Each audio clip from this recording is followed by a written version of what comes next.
Well, it's been a few days now, and I guess it's sunk in a little bit. What are your thoughts now on 20 wins? My thoughts really haven't changed.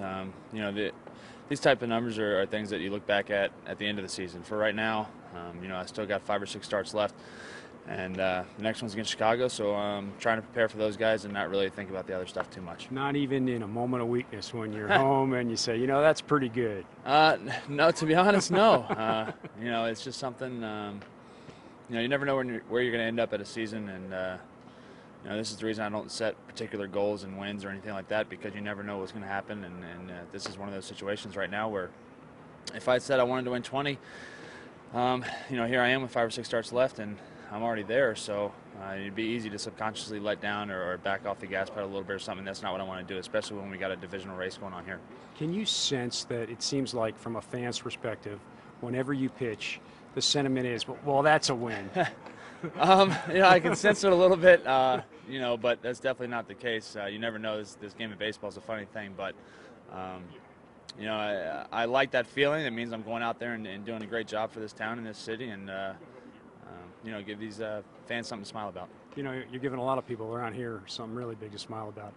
They're talking about you also as an MVP candidate. Is that, obviously makes you feel good, but is that surprising to you to be in the conversation?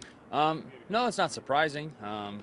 It's great to be in the conversation. That means I'm doing something really good. So, obviously, hopefully I continue this little stretch, the last few starts here, and maybe make that talk a little bit louder. Because that would mean that that gives us a better chance of winning our division, and the ultimate goal for everybody is to win a World Series. So, first things first, win our division, and then try to win a championship. So, if the MVP talk gets louder, that means I'm doing better, and therefore the team's doing pretty good as well. All right, if you win the division and you make it to the World Series and you do all that, you win the MVP and you win the Cy Young, that'd be just like the perfect season. It would be, and that would be something that, looking back at the end of the year, then I can take time to appreciate it, and would probably have a little bit better insight as to how I feel about it. If all that happens, you got to adjust some goals, don't you? Well, that's why I don't set goals. You never know what's going to happen, so that's why I don't say I want to do this, I want to do that. There's one ultimate goal for me at the end of my career, to be in the Hall of Fame, and obviously a lot of things have to go right for that to happen, and World Series and all that sort of stuff, and hopefully it's in a Detroit uniform as well. Well, you're off to a good start. I mean, they're going in the right direction. Trending the right way, but there's a long way to go, man. First and foremost is health, and got to stay healthy and pitch for a long time to have a chance. How do you keep your ego in check when you're having the kind of year that you have? I've always been somebody that's never shy on self-confidence, but not letting it carry over to something else it's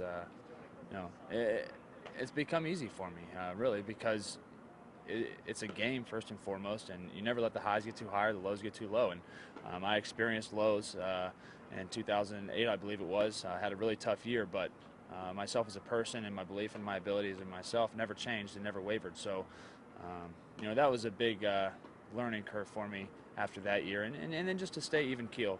And I feel like that's a big part of success as well, is to be able to not get too big on yourself or anything like that, and just go out there and play. But everybody's got a healthy amount of ego and confidence, because if you didn't have that, you wouldn't be the pitcher that you are. So aren't you walking a fine line between cockiness and overconfident, and the way you are, the humbleness? Oh, well, yeah, it's a fine line, but who do you worry about thinking whether you're cocky or not? I'm not worried about what other people on the other teams are thinking about me. That doesn't matter to me. What matters to me is friends and family and so on and so forth, my teammates. But as long as they think I'm all right, then I think I'm doing okay. Thank you. It's a joy always talking to you. Thanks. Justin.